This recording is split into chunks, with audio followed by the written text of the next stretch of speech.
नमस्कार दोस्तों, मैं हूँ आद्य शंकर त्रिपाठी और मेरे चैनल पर आपका स्वागत है। तो मैं आज आपको आम बोलचाल की भाषा में आप सुनते होंगे कि अभी इन्वेस्टिगेशन चल रहा है, मेरे केस का ट्रायल चल रहा है। तो इन्वेस्टिगेशन क्या है, ट्रायल क्या है? हिंदी में इन्वेस्टिगेशन होता है अन्वेषण, अनुसंधान, और ट्रायल का सीधा सीधा मतलब होता है किसी अदालत में चल रहा विचारण।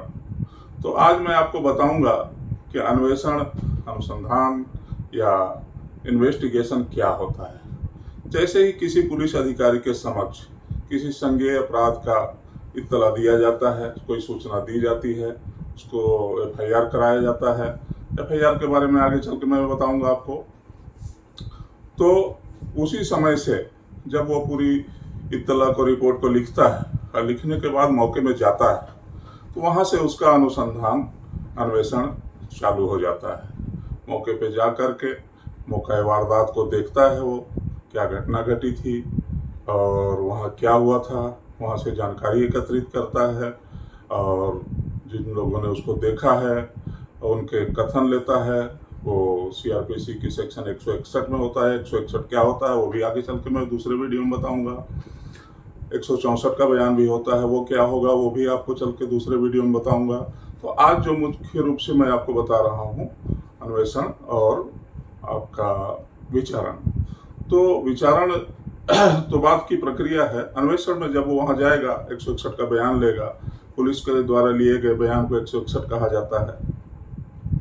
और यदि उस अपराध में कोई चीज प्रयुक्त की गई है, शामिल किया गया है, जैसे मान लीजिए किसी लाठी डंडे से कोई मारपीट का मामला है, वो हुआ है, कोई चोरी का मामला है, कोई लूट का मामला है, कोई डकैती का मामला है, कोई हत्या का मामला है, ऐसा जो भी मामला है, तो उस मामले में जो भी चीज वस्तु उपयोग में लाई गई है उन चीजों को सीज करेगा, जब्ती करेगा और जरूरत पड़ने पे उसमें किसी की तलाशी लेनी है, तलाशी करेगा, किसी का शिनाख्त कराना है, शिनाख्त कराएगा। तो एक जो प्रक्रिया है पूरी अन्वेषण की, उसमें जितना भी शामिल है, मान लीजिए अभियुक्त को चोट लगा, कोई मर गया है, एफएसएल के लिए उसको भेजेगा, एफएसएल से रिपोर्ट आएगा। तो साधारण पद्धति से, वैज्ञानिक पद्धति से, जितनी भी पद्धतियों से वो इन्वेस्टिगेट कर सकता है, साक्ष्यों को एकत्रित करेगा और जब उसको लगता है कि ये पूरा मेरा जो जांच एक अलग कार्रवाई है, अन्वेषण की कार्रवाई हो गई है, तो फिर अन्वेषण या अनुसंधान या इन्वेस्टिगेशन की प्रक्रिया तब खत्म होती है जब वो दंड प्रक्रिया संहिता की धारा 173 के तहत चार्जशीट, चालान या अंतिम प्रतिवेदन किसी मजिस्ट्रेट के समक्ष प्रस्तुत कर देता है। तो यहाँ पर अनुसंधान, इन्वेस्टिगेशन की कार्यवाही समाप्त होती है। उसके बाद प्रारंभ होती है किसी भी मजिस्ट्रेट के द्वारा उस रिपोर्ट पर विचारण, जिसे हम ट्रायल कहते हैं। तो ये ट्रायल वहाँ शुरू होता है, मजिस्ट्रेट के यहाँ चालान प्रस्तुत होता है, उस पर जो प्रक्रियाएं हैं बेल वगैरह की वो तो चलती रहती हैं, आरोप विरचित किए जाते हैं, चार्ज लगाया जाना जिसको कहा जाता है। आज मेरे मामले में चार्ज लगेगा, तो उस पर आरोप लगाए जाते हैं। आरोप को या तो अभियुक्त स्वीकार करता है तो उसका मामला वहीं समाप्त कर दिया जाता है।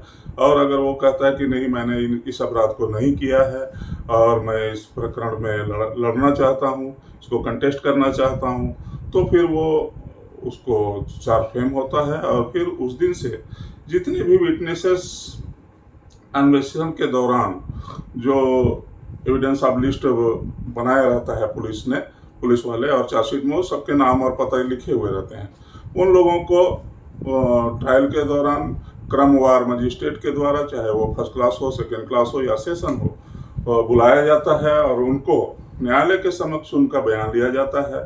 और जो बचाव पक्ष के वकील हैं उसमें क्रॉस एग्जामिन करते हैं उसको, और जब तक कि उस अभियुक्त को, उस मुलजिम को मजिस्ट्रेट के द्वारा दोष सिद्ध न कर दिया जाए या दोष मुक्त न कर दिया जाए, तो विचारण का अंतिम जो कहना चाहिए कि जगह है वो ये है कि जब उसमें मजिस्ट्रेट निर्णय दे देता है, या तो दोष सिद्ध कर देता है या दोष मुक्त कर देता है, तब विचारण की प्रक्रिया समाप्त होती है। तो आपने देखा कि एक अन्वेषण तब समाप्त होता है जब पुलिस की यहाँ रिपोर्ट होती है और वो चार्जशीट फाइल करता है 173 के तहत, और एक विचारण या ट्रायल तब समाप्त होता है जब मजिस्ट्रेट पुलिस द्वारा दिए गए उस चार्जशीट पर समस्त कार्रवाइयाँ साक्ष्यों को लेता है, उसको देखता है, परिशीलन करता है, और उसके पश्चात जो भी उसको सबूत मिलते हैं, यदि मुलजिम के खिलाफ उसको सबूत मिलते हैं तो उसको कन्विक्ट करता है, और अगर सबूत नहीं मिलते हैं तो इक्विटल करता है। तो ये विचारण समाप्त होती है मजिस्ट्रेट के द्वारा दिए गए निर्णय पर। तो आज मैंने आपको एक सामान्य सी भाषा में क्या होता है अन्वेषण, इन्वेस्टिगेशन, और क्या होता है ट्रायल, विचारण, इस पर मैंने बताया। इसी प्रकार से आगे भी छोटी छोटी चीज़ें जो अदालतों में होती हैं, किस प्रावधान के तहत होती है, किस संहिता के तहत होती है, बताता चलूँगा। और ये मेरा वीडियो आपको कैसा लग रहा है आप मुझे बताते रहें।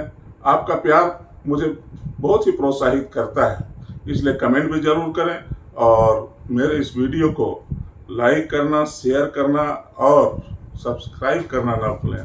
धन्यवाद। जय हिंद, जय छत्तीसगढ़।